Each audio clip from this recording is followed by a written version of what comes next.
ફરીથી ફિઝિક્સ પ્રકરણ 2 માપન અને એકમમાં હાજર થયા છીએ. આજે આપણે થોડીક અલગ પદ્ધતિથી ભણીશું. આપણે અત્યાર સુધી ભૌતિક રાશિ જોઈ, એની સંજ્ઞા જોઈ, એના સૂત્ર છે ક્યાંક ક્યાંક જોયા, એનો એકમ જોયો, વૈજ્ઞાનિક એકમનું નામ સાંભળ્યું, પારિમાણિક સૂત્ર, બધું એક સાથે આપણે આજે ભણશું.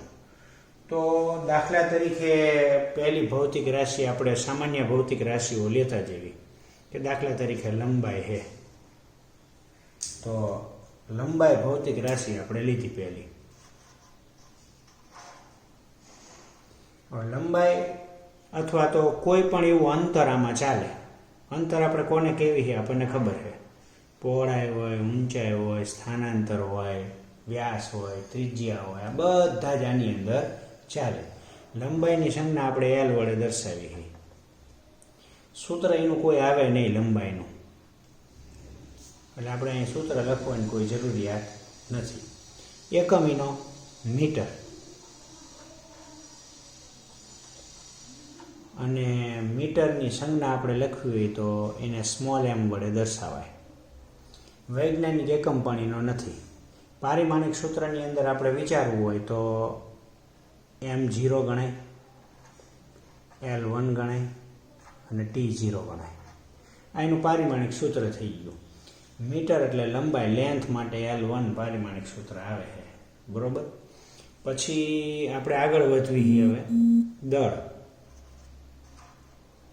દળની સંજ્ઞા એમ છે, માસ એટલે દળ થાય, લેન્થ એટલે લંબાઈ થાય. એનું પણ આપણે કોઈ સૂત્ર નથી આપણી પાસે અત્યારે, અને એનો એકમ કિલોગ્રામ છે.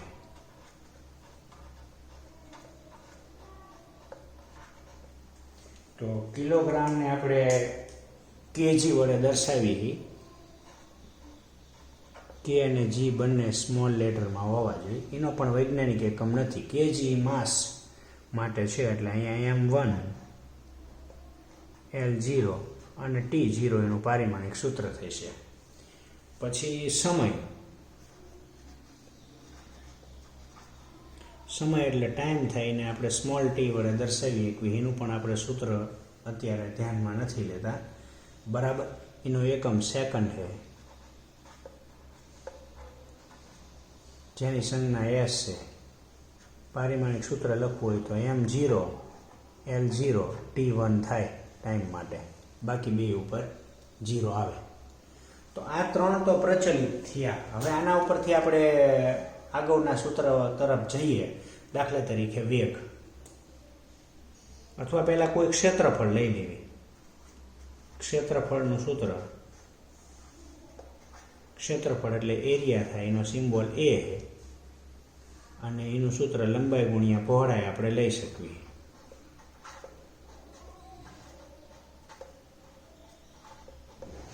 હવે લંબાઈનો એકમ મીટર થાય અને પહોળાઈનો એકમ મીટર થાય, કારણ કે એ બંને શું છે, અંતરો છે.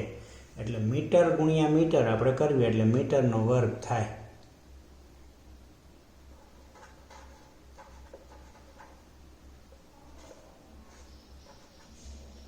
અથવા આપણે આમ લખીએ કે મીટરનો વર્ગ. વૈજ્ઞાનિક એકમ પણ આનો પણ નથી.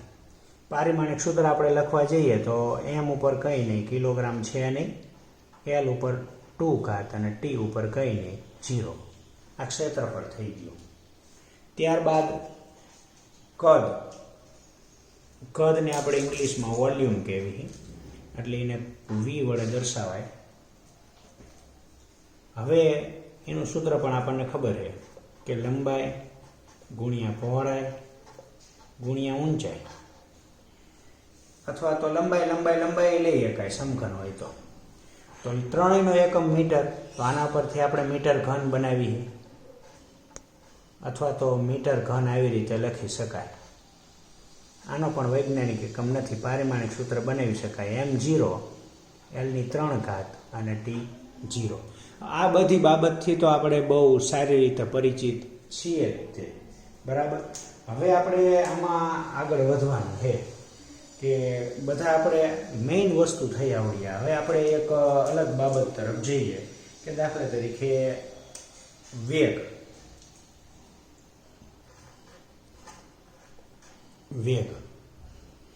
વેગને ઇંગ્લિશમાં વેલોસિટી કહેવાય.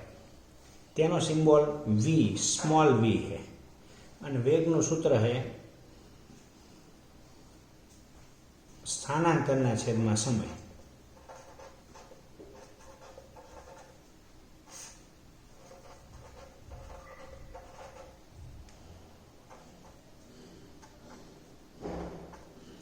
તો સ્થાનાંતરના છેદમાં સમયનું આપણી પાસે અહીંયા સૂત્ર છે, બરાબર. હવે એમાં આપણે આગળ વધવાની વાત કરીએ તો સ્થાનાંતર એટલે એક પ્રકારનું અંતર છે, તો એનો એકમ મીટર થાય, એટલે મીટર ઉપર આવે અને નીચે સમયનો એકમ સેકન્ડ થાય. તો આનો એકમ આવડો આ બની ગયો, અને આપણે સંજ્ઞાકીય રીતે લખવું હોય તો લખી શકાય મીટર ભાગ્યા સેકન્ડ. આનું કોઈ વૈજ્ઞાનિક એકમ નથી, અને એનું પારિમાણિક સૂત્ર ચાલો કિલોગ્રામ નથી, M0 L1 ઉપર મીટર છે એટલે નીચે સેકન્ડ એટલે ઉપર જાય એટલે T-1. આ એનું પારિમાણિક સૂત્ર થયું. હવે આગળ વધીએ, આપણે પ્રવેગ તરફ વધીએ આગળ. તો પ્રવેગની વાત આપણે કરીએ. પ્રવેગ, તો પ્રવેગ એટલે એક્સિલરેશન એ, અને એનું સૂત્ર થાય વેગના છેદમાં સમય. આ બધા સૂત્ર આપણે પહેલાં ભણાવી દીધા છે, તેમ છતાં આપણે ફરીથી એક અગત્યની વસ્તુ છે આવડ્યા, આપણે ગમે ત્યારે ઉપયોગી થઈ પડે એવી બાબત છે આવડ્યા. તો આના પરથી વેગનો એકમ મીટર ભાગ્યા સેકન્ડ હતો, નીચે સેકન્ડનો એકમ આપણે ઉમેરીએ એટલે એકમ બને મીટર ભાગ્યા સેકન્ડનો વર્ગ. નીચે કંઈ નથી કર્યું, આપણે સેકન્ડ ઉમેરી છે, કારણ કે જો આ વેગનું સૂત્ર હતું, વેગનું સૂત્ર મૂકી દઈએ એટલે સમય એ પ્રમાણે થઈ જાય, એટલે પ્રવેગનો એકમ બને મીટર ભાગ્યા સેકન્ડ સ્ક્વેર. આનો કોઈ પણ વૈજ્ઞાનિક એકમ નથી, પારિમાણિક સૂત્ર બનાવી શકીએ. દળ છે નહીં એટલે M ઉપર 0, મીટર એકવાર છે, ટી નીચે છે એટલે ઉપર જાય એટલે -2. તો આ પ્રવેગનું પારિમાણિક સૂત્ર બની ગયું. પ્રવેગનું સૂત્ર, પારિમાણિક સૂત્ર, આ બધી બાબતો આપણે ખાસ ધ્યાનમાં રાખવી પડે. હવે આપણે આમાં એક વધારાનો પોઈન્ટ ઉમેરતા જઈએ કે સદિશ ભૌતિક રાશિ કઈ છે અને અદિશ કઈ છે, પણ એ આપણે છેલ્લે ઉમેરતા જઈશું, જેથી કરીને રિવિઝન આપણું કમ્પ્લીટ થાય. પછી આપણે બળની વાત કરીએ. તો કે બળ, બળ આપણને ખબર છે કે બળ શું છે એમ. તો બળને આપણે ફોર્સ કહેવી, એટલે એનો સિમ્બોલ F છે. હવે બળ એટલે દળ ગુણ્યા પ્રવેગ, એનું સૂત્ર છે. આપણે આ બધું 9મા ધોરણની અંદર આવી ગયેલું છે. હવે તો દળ અને પ્રવેગના એકમનો ગુણાકાર કરી નાખવાનો. દળનો એકમ શું છે? તો કે કિલોગ્રામ છે, બરોબર. દળનો એકમ કિલોગ્રામ, ગુણાકારમાં પ્રવેગનો એકમ. પ્રવેગનો એકમ અહીંયા ઉપર જ છે, મીટર ભાગ્યા સેકન્ડ સ્ક્વેર. તો મીટર ભાગ્યા સેકન્ડ સ્ક્વેર,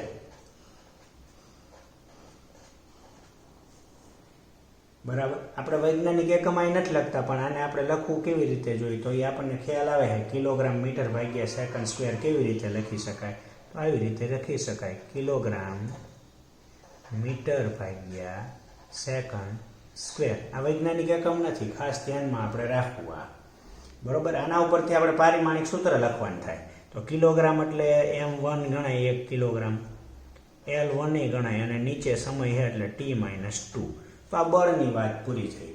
તો આપણે એક વસ્તુ આમાં બહુ સ્પષ્ટપણે જોઈ શકીએ કે આપણી પાસે આ 3 મૂળભૂત વસ્તુ હોય ને, તો જો ક્ષેત્રફળ મેળવવા માટે કોનો ઉપયોગ કર્યો? લંબાઈનો. કદ મેળવવા માટે કોનો ઉપયોગ કર્યો? લંબાઈનો. વેગ મેળવવા માટે લંબાઈનો અને સમયનો. પ્રવેગ મેળવવા માટે વેગનો અને સમયનો, બરોબર. અને બળ મેળવવા માટે પ્રવેગનો અને દળનો. એટલે વારાફરતી એકબીજાને આપણે આ સૂત્ર આગળ વધારતા જઈએ, બરોબર. પછી આપણે દાખલા તરીકે એક વેગમાન નામની ભૌતિક રાશિની વાત કરશું. વેગમાન, વેગમાનને P વડે દર્શાવવામાં આવે છે. વેગમાન P એ દળ અને વેગનો ગુણાકાર છે. દળ ગુણ્યા વેગ. દળ અને પ્રવેગનો ગુણાકાર બળ આપે છે, દળ અને વેગનો ગુણાકાર વેગમાન આપે છે. તો આનો એકમો બનાવતા આપણને આવડે જ. હવે આપણે શોર્ટમાં એકમો લખશું, બરોબર. તો દાખલા તરીકે દળનો એકમ શું કીધો આપણે? તો કે કિલોગ્રામ, એટલે કેજી વડે આપણે દર્શાવીએ. અને વેગનો મીટર ભાગ્યા સેકન્ડ, એટલે મીટર ભાગ્યા સેકન્ડ. વેગમાનનો કોઈ આપણે વૈજ્ઞાનિક એકમ લેતા નથી અહીંયા, બરાબર. બળનો વૈજ્ઞાનિક એકમ છે, બળનો વૈજ્ઞાનિક એકમ શું હતો તો કે ન્યૂટન છે. બળનો વૈજ્ઞાનિક એકમ ન્યૂટન છે, બરાબર. આપણે ન્યૂટન કોના બરાબર લખી શકીએ તો કે આ બે હરખા જ એકમ કહેવાય. કિલોગ્રામ મીટર ભાગ્યા સેકન્ડ સ્ક્વેર કહો કે ન્યૂટન કહો, બંને કેવા એકમો છે, હરખા જ છે, બરાબર. એટલે આપણે ખાસ એ ધ્યાનમાં રાખવાનું હતું, એ એકમ વૈજ્ઞાનિક એનો ન્યૂટન થાય. હવે આપણે સામાન્ય રીતે આનો વૈજ્ઞાનિક એકમ આપણી પાસે છે નહીં, એટલે આપણે ડેશ કરીએ. ચલો આનું પારિમાણિક સૂત્ર બનાવવું હોય તો m1 કિલોગ્રામ છે એટલે મીટર છે એટલે L1 અને સમય નીચે એટલે T-1, બરોબર. એક વૈજ્ઞાનિક એકમ અત્યાર સુધી આપણે આવ્યો, અત્યારે બળનો વૈજ્ઞાનિક એકમ ન્યૂટન. બળ વિશે સંપૂર્ણ માહિતી આપનાર વૈજ્ઞાનિક ન્યૂટન હતો, એટલે એના માનમાં બળનો એકમ આપણે ન્યૂટન રાખેલો છે. હવે આપણે આટલી બાબતો તો જોઈ જ. હવે આપણે આગળ વધીએ કે દાખલા તરીકે કાર્યની વાત કરીએ આપણે. તો કાર્ય વિશે ચર્ચા કરીએ. કાર્ય એટલે વર્ક થાય. કાર્યનું સૂત્ર આપણને ખબર છે કે કાર્ય એ બળ અને સ્થાનાંતરનો ગુણાકાર છે. બળ લગાડવાથી જો સ્થાનાંતર થાય તો કાર્ય થયું કહેવાય. હવે કાર્યનો એકમ બનાવવાની વાત આવે તો આપણે કાર્યનો એકમ એ બનાવીએ. દાખલા તરીકે અહીંયા કાર્યનો એકમ, બળનો જે એકમ છે એ અહીં મૂકી દેવાનો. બળનો એકમ શું હતો? કિલોગ્રામ મીટર ભાગ્યા સેકન્ડ સ્ક્વેર. અને સ્થાનાંતરનો એક એકમ મીટર, એટલે આપણે મીટર બાજુમાં ન લખતા, અહીં મીટરનો શું કરી નાખો આપણે? વર્ગ. એટલે આપણને કાર્યનો એકમ મળી જાય. આનો વૈજ્ઞાનિક એકમ છે જૂલ. જૂલને આપણે કેપિટલ જે વડે દર્શાવી શકીએ, એવી જ રીતે ન્યૂટનને આપણે કેપિટલ N વડે પણ દર્શાવી શકાય. ન્યૂટનને કેપિટલ N વડે દર્શાવાય. હવે આનું પારિમાણિક સૂત્ર શું બને? કિલોગ્રામ છે એટલે અહીંયા m1 આવે, મીટર સ્ક્વેર છે એટલે અહીં L2 આવે અને T-2. તો આનું પારિમાણિક સૂત્ર થઈ ગયું, બરાબર. તો આમ આપણે આટલા એકમો અને પારિમાણિક સૂત્રો જોયા. ત્યારબાદ આપણે હવે પાવરની વાત કરી દેવી. પાવર નો સિમ્બોલ P વડે દર્શાવવામાં આવે છે, બરાબર. પાવર એ ઇંગ્લિશ નામ જ છે અને પાવરનું સૂત્ર થાય છે કાર્યના છેદમાં સમય. હવે કાર્યનો એકમ તો અગાઉ આપણે મેળવ્યો જ, દાખલા તરીકે ઉપર જ છે, અને નીચે એક સમયનો એકમ ઉમેરવાનો થાય. એટલે કાર્યનો એકમ આપણે લખ્યો હોય કિલોગ્રામ મીટર સ્ક્વેર છેદમાં સેકન્ડનો વર્ગ લખવું, પણ આ સમય મૂકવું એટલે સેકન્ડનો શું થઈ જાય? ઘન થઈ જાય. આપણે કંઈ નથી કરવાનું, કાર્યનો એકમ અહીં મૂકવાનો હોય, નીચે સમયનો મૂકવાનો હોય, એટલે ઓટોમેટિક આ એકમ અહીંયા આવી જશે. અને પાવરનો વૈજ્ઞાનિક એકમ છે વોટ. જેમ્સ વોટના માનમાં પાવરનો વૈજ્ઞાનિક એકમ આવો આપણને પ્રાપ્ત થયો છે. કિલોગ્રામ છે એટલે m1, મીટર સ્ક્વેર છે એટલે L2 અને નીચે 3 છે એટલે T-3. આમ આપણને આ પારિમાણિક સૂત્ર અહીંયા મળી ગયું. તો આપણે આમ આટલી બાબત જોઈએ, આટલા એકમો જોયા, બરાબર. હવે આપણે મહત્ત્વના એકમો છે આ. એમાં આપણે મહત્ત્વના એકમો, સૌથી મહત્ત્વના એકમો કયા રહેશે? તો કે આ બે મહત્ત્વના એકમો સૌથી વધારે કહેવાય છે. આમ તો વેગ એટલું મહત્ત્વનું છે, પછી પ્રવેગ મહત્ત્વનું છે, બળ, કાર્ય. કાર્ય અને કોઈ પણ ઉર્જા, બધાના એકમો હરખા જ હોય. કાર્ય નો કે કોઈ પણ ઉર્જા નો. કોઈ પણ ઉર્જા એટલે ગતિ ઉર્જા હોય, સ્થિતિ ઉર્જા હોય કે યાંત્રિક ઉર્જા હોય, અથવા સામાન્ય ઉર્જા, ગમે તે ઉર્જા હોય તો એ કાર્યના એકમ જેવો જ હોય, બરોબર. તો આપણે આટલા એકમો મેળવા, બરોબર. અને સૂત્ર ઉપરથી મેળવા છે આપણે, એમના આમાં કંઈ મેળવેલું નથી. તમે ક્યાંક ને ક્યાંક આ બાબતો જોયેલી છે, બરોબર. એક સૂત્ર ઉપરથી જ હંમેશા બીજું સૂત્ર આપણને યાદ રહે, એ આપણે ખાસ ધ્યાનમાં રાખશું, બરાબર. હવે આમાં આગળ વધીએ આપણે. તો બીજા એકમો અને પારિમાણિક સૂત્ર આપણે જોઈએ, મેળવવા છે, બરાબર. તો એમાં આપણે આગળ વધીએ.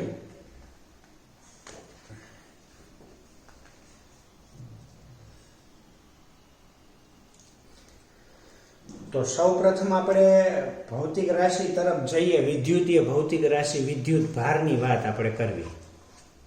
તો વિદ્યુત ભાર હે એનો સિમ્બોલ પોતાનો ક્યુ એટલે વિદ્યુત ભાર, ઇંગ્લિશમાં ચાર્જ, વિદ્યુત ભાર એટલે ચાર્જ કહેવાય. અને ક્યુ બરાબર IT સૂત્ર આપણે ભણેલા હી, એટલે સૂત્ર આપણે ઇંગ્લિશમાં લખ્યું ક્યુ બરાબર IT. 10મા ધોરણમાં 12મા પ્રકરણમાં ક્યુ બરાબર IT. એ એટલે વિદ્યુત પ્રવાહ હતું, એ એટલે વિદ્યુત પ્રવાહ, અને ટી એટલે સમય. હવે એકમ તો બની જવાનો, વિદ્યુત પ્રવાહનો એકમ એમ્પિયર છે અને સમયનો એકમ સેકન્ડ છે. એટલે આપણે અહીં એકમ પણ લખી નાખ્યું ભાઈ એમ્પિયર ઇન્ટુ સેકન્ડ, એમ્પિયરનો એ અને સેકન્ડનો એસ. બીજું કે આનો વૈજ્ઞાનિક એકમ છે કુલમ. વૈજ્ઞાનિક વિદ્યુત ભારની માહિતી આપી હતી. કુલમ ન લખવું હોય તો કેપિટલ C આપણે લખી શકીએ છીએ. પારિમાણિક સૂત્ર બનાવવાનું આવે તો આમાં ચલો કિલોગ્રામ નથી દાખલા તરીકે, તો કિલોગ્રામ ન હોય તો M ઉપર 0 હોય, મીટર નથી તો L ઉપર 0 હોય, સમય T1 છે, એમ્પિયર A1. તો આ થોડુંક આપણને નવું લાગે કે અત્યાર સુધી એમ્પિયર ઉપર 1 આપણે ક્યારેય કરતા નહોતા, કારણ કે એમ્પિયર આવતું નહોતું, પ્રવાહની વાત નહોતી આવતી. હવે એમ્પિયર આમાં એન્ટર થશે એટલે આપણે એ માહિતી છે એ મેળવી શકશું તાત્કાલિક ધોરણે. હવે આપણે એના અંદર આગળ વધવું છે. તો વિદ્યુત ભારની વાત પૂરી થઈ, એનો વૈજ્ઞાનિક એકમ આવી ગયો. હવે જોઈએ આગળ તો વિદ્યુત સ્થિતિમાન. આનાથી પણ તમે પરિચિત છો. વિદ્યુત સ્થિતિમાન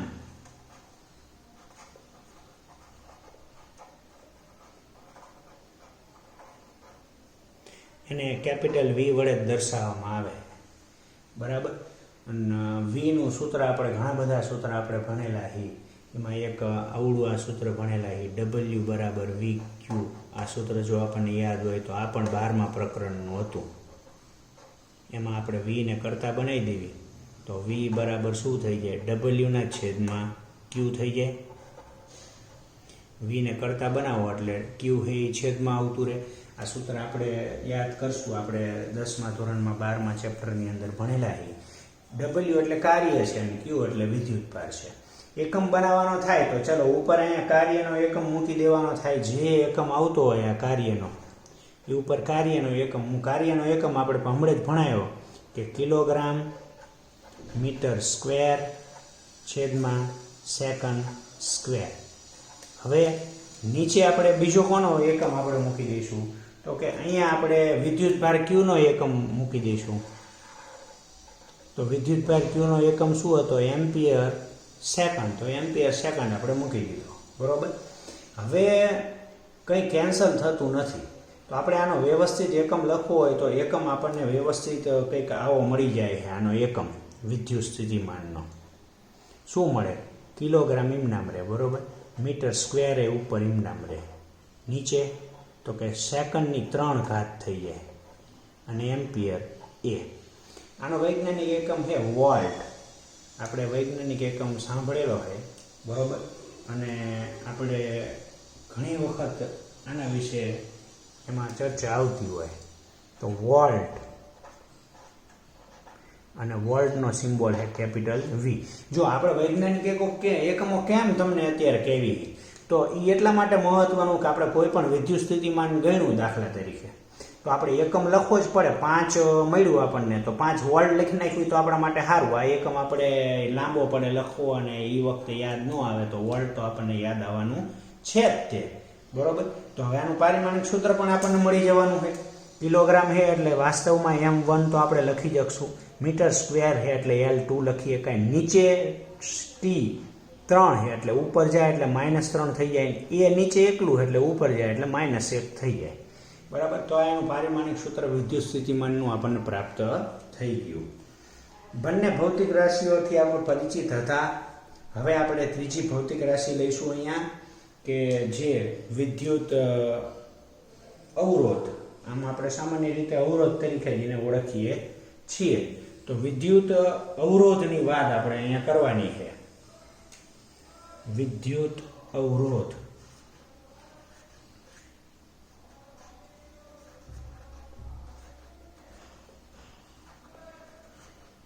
જેનો સિમ્બોલ છે કેપિટલ આર. ઓહમનો નિયમ આપણે ખાસ ભણેલા છીએ, બરાબર. તો ઓહમના નિયમની અંદર કેપિટલ આર અવરોધ છે. હવે આરનું સૂત્ર આપણે સારી રીતે જાણીએ છીએ, આર બરાબર વી અપોન આઈ. આ પણ આપણે 10મા ધોરણના 12મા પ્રકરણમાં આવી ગયેલું છે. તમને આપણને બુકમાં કોઈ આપ્યા નથી, પણ આનો ઉપયોગ આપણે 12માની અંદર ખૂબ જ વધારે કરવાનો છે, એટલા માટે અત્યારે આપણે આનો અભ્યાસ કરી રહ્યા છીએ. વી એટલે વિદ્યુત સ્થિતિમાન હતું, બરાબર. વી એટલે વિદ્યુત સ્થિતિમાન હતું અને આઈ એટલે પ્રવાહ હતો. આ વિદ્યુત સ્થિતિમાન છે, એને વોલ્ટેજ પણ કહેવાય, બીજું નામ એનું, અને આ પ્રવાહ. ચલો, હવે બંનેના એકમો તો આપણી પાસે છે જ, તે વિદ્યુત સ્થિતિમાનનો ઉપર મેળવેલો જ છે આપણે એકમ. તો આપણે લખવાના છે બંનેને પોતપોતાના સ્થાને. તો દાખલા તરીકે વિદ્યુત સ્થિતિમાનનો એકમ પહેલાં આપણે હું લખી નાખું, સામે દેખાય જ છે આપણને, કિલોગ્રામ મીટરનો વર્ગ છેદમાં સેકન્ડનો ઘન અને એમ્પિયર. હવે નીચે પ્રવાહનો એકમ બીજો લખવાનો થશે અહીંયા. તો પ્રવાહનો એકમ આપણે એ પ્રમાણે અહીંયાથી લખી શકીએ છીએ. દાખલા તરીકે આ વિદ્યુત પ્રવાહ છે અને પ્રવાહનો એકમ અહીંયા બીજો આપણે અત્યારે એમ્પિયર લખો, આ વિદ્યુત સ્થિતિમાનનો એકમ. તો આમ વ્યવસ્થિત રીતે લખવા જઈશું તો શું થઈ જશે? કિલોગ્રામ મીટર સ્ક્વેર ભાગ્યા સેકન્ડનો ઘન અને એમ્પિયરનો વર્ગ. 2 વાર એમ્પિયર થયો એટલે એમ્પિયરનો વર્ગ. હા, આનો વૈજ્ઞાનિક એકમ છે. ઓહમનો નિયમ આપણે ભણતા હતા. વિદ્યુત અવરોધનો એકમ ઓહમ છે અને ઓહમને આવી રીતે ઓમેગા વડે દર્શાવવામાં. આનો એકમ આમ વિશિષ્ટ છે. કુલમનો સી હતો, વોલ્ટનો વી, ન્યૂટનનો એન, પાવરનો વોટ. આ બધા વૈજ્ઞાનિક એકમોથી આપણે પરિચિત છીએ. ચલો, કિલોગ્રામ છે એક વખત એટલે m1 લખાય, મીટર સ્ક્વેર એટલે L2, નીચે છે એટલે T-3 અને નીચે A2 છે એટલે A-2.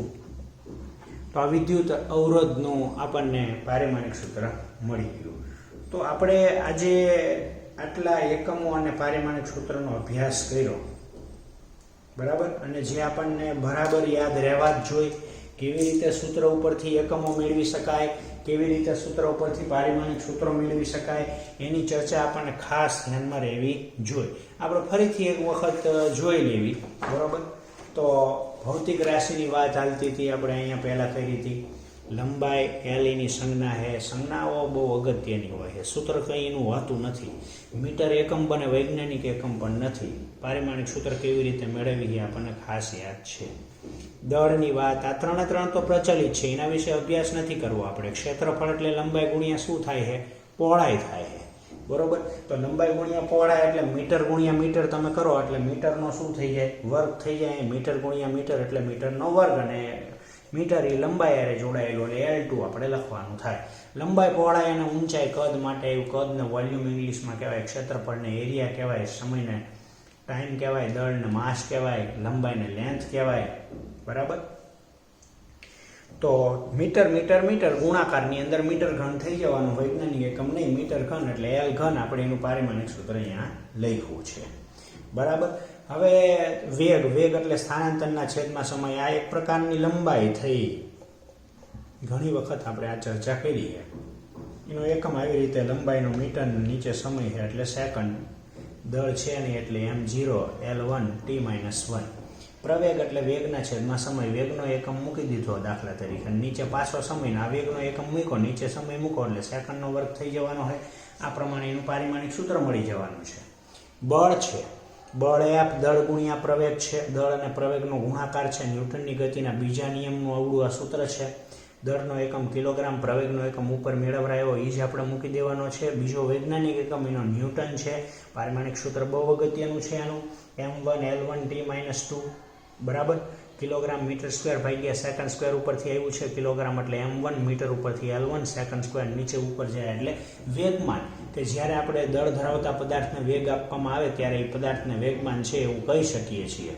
તો કિલોગ્રામ વેગનો એકમ મીટર પ્રતિ સેકન્ડ, એનો પણ કોઈ વૈજ્ઞાનિક એકમ નથી. m1 L1 નીચે T-1. કાર્ય અથવા કોઈ પણ ઉર્જા માટે આ તમે લાગુ પાડી શકો છો. બળ ગુણ્યા સ્થાનાંતર, બળનો એકમ મૂકી દીધો, આપણી પાસે છે જ અહીંયા, અને નીચે પાછો આપણે સ્થાનાંતરનો એકમ ગુણી દીધો એટલે નીચે નહીં, ઉપર, સોરી. બળનો એકમ જે હતો એ આ, અને સ્થાનાંતરનો એકમ આની હારે ગુણો એટલે મીટર સ્ક્વેર થઈ જાય. એનો વૈજ્ઞાનિક એકમ જૂલ છે, એટલે એ આપણે જૂલ અહીંયા લખી દીધો છે. કિલોગ્રામ માટે M1, મીટર સ્ક્વેર માટે આ બે પારિમાણિક સૂત્ર આપણે ખાસ કરવા જેવા છે, યાદ જ હોવા જોઈએ. બીજા જરૂરી નથી યાદ રાખવા, આ બે જરૂરી છે, કારણ કે પાવર મેળવવા માટે કાર્યની જરૂર પડે. બરોબર. અગાઉ આપણે વાત કરી એ પ્રમાણે વિદ્યુત સ્થિતિમાન મેળવવા માટે પણ આ વસ્તુની જરૂર પડે છે. બરોબર. હજુ એક આપણે વિદ્યુત ભાર Q બરાબર IT, બહુ પ્રચલિત શબ્દ. વિદ્યુત સ્થિતિમાન V માટે W બરાબર VQ સૂત્ર લીધું અને આપણે એ જવાબ એ મેળવી લીધો છે. V ને કરતા બનાવી દીધા છે. ત્યારબાદ એક બહુ સરસ મજાની બાબત એક રહી જતી હતી, ઘનતા, કે જેનો સિમ્બોલ થોડોક અલગ છે. રો ડેન્સિટી એટલે ઘનતા થાય, પણ સિમ્બોલ આવી રીતે દર્શાવો. ઘનતા એટલે દળના છેદમાં કદ થાય. જો દળનો એકમ તો આપણને ખબર જ છે કે શું છે. દળનો એકમ કિલોગ્રામ છે અને કદનો એકમ પણ આપણે મેળવાયેલો છે, ભાગ્યા કદનો એકમ મીટર ઘન. આનો કોઈ વૈજ્ઞાનિક એકમ નથી. પારિમાણિક સૂત્ર મળી જાય. ઉપર દળ M1, લંબાઈ નીચે છે -3, ઉપર જાય એટલે સમય છે નહીં, એટલે T ઉપર 0. તો આવી રીતે આપણે આનો પારિમાણિક સૂત્ર અને એકમ મેળવી શકીએ છીએ. આપણે વાત ચાલુ છે કન્ટિન્યુ વિદ્યુત સ્થિતિમાનને કરતા બનાવી દીધા. કોઈ વિદ્યુત ભારને એક બિંદુએથી બીજા બિંદુએ લઈ જવા માટે કરવા પડતા કાર્યને આપણે શું નામ આપેલું છે? વિદ્યુત સ્થિતિમાન નામ આપેલું છે. 10મા ધોરણમાં આવી કંઈક વ્યાખ્યા પણ આવતી હતી. કોઈ વિદ્યુત ભાર Q ને એક બિંદુએથી બીજા બિંદુએ લઈ જવા માટે કરવું પડતું કાર્ય W એટલે કાર્ય. બરાબર. તેને આપણે વિદ્યુત સ્થિતિમાન તરીકે ઓળખીએ છીએ. તો કાર્યનો એકમ આપણે મેં કીધું એ પ્રમાણે અહીંયા લખી નાખ્યો. આપણે હમણાં જ મેળવરાયો તો કિલોગ્રામ મીટર સ્ક્વેર છેદમાં સેકન્ડ સ્ક્વેર. વિદ્યુત ભારનો એકમ એમ્પિયર સેકન્ડ ઉપરથી લઈ લીધો, એટલે એમ્પિયર અલગ રાખ્યું, સેકન્ડ 3 થઈ જાય અહીંયા ઘાત. પારિમાણિક સૂત્ર બની જાય કિલોગ્રામ એટલે M1, મીટર સ્ક્વેર એટલે L2, નીચે સેકન્ડની -3 ઘાત, ઉપર જાય એટલે એમ્પિયર એક જ છે, એટલે એમ્પિયરની -1 ઘાતીનો એકમ વોલ્ટ. પછી છેલ્લે આપણે વિદ્યુત અવરોધનો અભ્યાસ કર્યો. તો વિદ્યુત અવરોધને R વડે દર્શાવવામાં આવે. ઓહમના નિયમનું સૂત્ર છે આવડું, આ V/I. વિદ્યુત સ્થિતિમાનનો એકમ અહીંથી આપણે ઉપાડીને મૂકી દીધો, નીચે એમ્પિયર વધારાનું પ્રવાહનો એકમ મૂકી દીધો, એમ્પિયરનો વર્ગ થઈ જશે. હવે એનો વૈજ્ઞાનિક એકમ ઓહમ છે. અહીંયા કિલોગ્રામ એટલે M1, મીટર સ્ક્વેર એટલે L2, સેકન્ડ ઘન એટલે T-3, ઉપર લઈ જઈએ એટલે A2 એટલે -2. અને છેલ્લે ઘનતાની વાત કરી. ઘનતા એટલે દળના છેદમાં કદ. ઘનતાનો એકમ કિલોગ્રામ અને કદનો એકમ મીટર ઘન. કિલોગ્રામનું M1, નીચે L-3, ઉપર જાય એટલે બરાબર. તો આટલી બાબતથી આપણે બહુ સારી રીતે પરિચિત થઈ ગયા. હવે આપણે કેટલીક અગત્યની બાબતો તરફ જઈએ કે વૈજ્ઞાનિક એકમો કોના આપણે ભણ્યા. તો વૈજ્ઞાનિક એકમો આપણે દાખલા તરીકે બળના ભણ્યા. બળ, ફોર્સ, કે જેનો વૈજ્ઞાનિક એકમ હતો ન્યૂટન. વૈજ્ઞાનિક એકમ ખાસ યાદ રહેવા જોઈએ. ના જ્યારે આપણે ઓલા એકમો યાદ આવે ત્યારે આનો ઉપયોગ આપણે કરી શકીએ છીએ. પછી વિદ્યુત ભારનો વૈજ્ઞાનિક એકમ આપણે ભણ્યા. વિદ્યુત ભાર પૂરું નથી લખતો, Q એની સિમ્બોલ છે, એનો એકમ કુલમ હતો, જેને C વડે દર્શાવવામાં આવે છે. બરાબર. પછી પાવર P, એનો વૈજ્ઞાનિક એકમ વોટ આપણે ભણ્યા, જેને W વડે દર્શાવવામાં આવે છે. ત્યારબાદ કાર્ય અથવા કોઈ પણ ઉર્જા, કાર્ય W અથવા ઉર્જા, તેનો એકમ જૂલ, જે વડે દર્શાવવામાં આવે છે. કોઈ પણ ઉર્જા માટે આ ચાલે. અને ત્યારબાદ ઉપર જે પ્રમાણે આપણે જોયું એ પ્રમાણે કે દાખલા તરીકે વિદ્યુત સ્થિતિમાન હતું, પૂરું નથી લખતો, વિદ્યુત સ્થિતિમાન,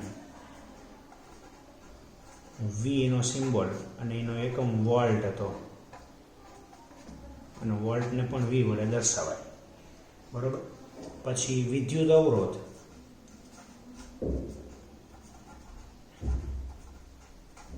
જેનો પોતાનો સિમ્બોલ R હતો, તેનો એકમ હતો ઓહમ, તેનો સિમ્બોલ વિશિષ્ટ હતો ઓહમ. તો આટલા વૈજ્ઞાનિક એકમો આપણે ધ્યાનમાં લેવા જોઈએ. વૈજ્ઞાનિક એકમો મેં કીધું એ પ્રમાણે ખાસ આપણને યાદ રહેવા જરૂરી છે. આટલું આપણે આ પીરિયડમાં રાખશું.